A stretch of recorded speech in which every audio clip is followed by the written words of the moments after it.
Good morning, everybody. This is Dr. Timothy Scott Beck here, and it is Cinco de Mayo, the 5th of May of 2021. And we are up and running this morning, been quite busy. And we are waiting to hear your call if you need us for anything so we can help you avoid getting sick or give you the right directions to go if you need something, including coming in here or going somewhere else like the ER or something like that. We do want to hear from you if you feel like you need us, and we'll try to help you. Today I'm going to talk about prostate cancer real quick, and I just want to give everybody a quick update on this one. I think it's useful information.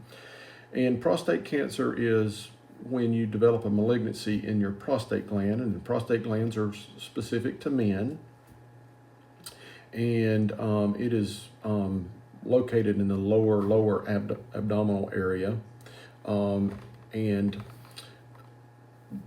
it's very common. We hear about lots of people who get prostate cancer, and it's one of those things that is a bit controversial because of the U.S. Preventive Task Force and the Urological Association and the Cancer Associations all really don't agree on what you should do to screen for prostate cancer. So what do we do to screen for prostate cancer? We can do a rectal exam where we actually feel your prostate through your rectum, and we can feel for nodules or if it's enlarged or anything like that, and that's an indication of possible cancer. We can also draw a lab test called a PSA, and that lab test, if your PSA is elevated, that states that you might have prostate cancer. And if you have an elevated PSA, we usually send you to urology or urologist who specializes in this type of thing. And they'll go ahead and do a complete evaluation on you and look and see if you do have prostate cancer or not by doing biopsies, ultrasounds, different modalities they use. Or a lot of them just trend your PSAs and see if they're going up, going down, staying the same. And they will monitor those for a long time if you have if they're elevated. So the controversy is should you screen somebody, and is it beneficial to screen somebody? And remember, a screening test is doing a test in the absence of symptoms. So we're not talking about when you're having prostate problems or anything like that. We're just talking about when you're coming in for your regular exam. Do I or do I not do your PSA? And the recommendations used to be over 40 for black males you would check a PSA, and over 50 for white males you would check a PSA. The U.S. Preventive Task Force says that that's a Class D recommendation, which says it actually causes harm. I've talked to urologists about this, and I've even read the position papers when it comes to my organization that helps us, the American College of Physicians. And their statement is it should be left up to the patient and the patient's comfort level. The reason why is because we don't know when we're dealing with prostate cancer whether we're overall doing you harm or good. And that's the controversy. In other words, when we treat the disease, do we hurt people treating the disease from a disease that would not have killed them till later on anyway? And it's very controversial.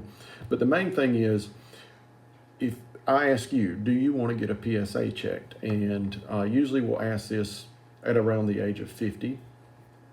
And just if people tell me, and they ask me, do you recommend it? And I usually do, because I think a blood test used with common sense can give you an idea about how to treat your disease and how to prevent further disease.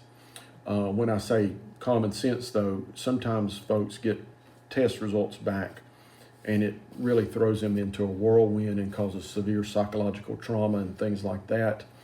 And we have to mediate some of that, okay? And when you get an elevated PSA, you don't have to go, it shouldn't make you go crazy and think, oh my gosh, I'm going to die from this. So I hope I've been clear on it. It's controversial. However, you ask me, I say, yeah, we'll check it once a year.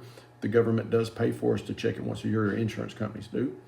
And we can even do the digital rectal exam if we need to see, but it's up to your comfort level. Certainly if you have a history of prostate cancer in your family, that should influence whether or not you get the PSA, i.e. if you have a history, you should get it. And or if you have a history of prostate cancer yourself, and we can monitor that for you. I know plenty of people who've had their prostates taken out and they've been just fine. And I know people who have prostate cancer who never die from it. And I do know people who've had prostate cancer and died as a consequence. So ask me and I'll explain it to you if you come in here for a visit. And I'm talking to men and women I know, but usually the women are interested in what the men have to go through and kind of help them out a little bit. All right. As far as COVID, we have 1,532 cases. That's one up from from yesterday. And I'm really hoping this settles down in this community, because I'm talking to people all the time about the COVID and the safety and what kind of measures need to be taken and whether or not they should get the vaccine or not, like that. And I think that's all kind of up in the air right now about the exact recommendations. So getting it out of here and let's go into zero accumulation of new cases would be the most preferred way to go. All right. Place of Hope, North Georgia, we're still working. We got a meeting today and we got announcements coming, and we are moving quite swiftly in the right direction, and it's exciting news. If you'd like to help us, P.O. Box 933, Clayton, Georgia is where you can send a check, or you can go to our website, placeofhopenga.com, and there's a place where you can electronically submit a donation. Otherwise, this is Dr. Timothy Scott Beck. You guys, thinking the sun's going to come out here in a few minutes, and I think we should all get out there and enjoy it. You have a great day. Thank you.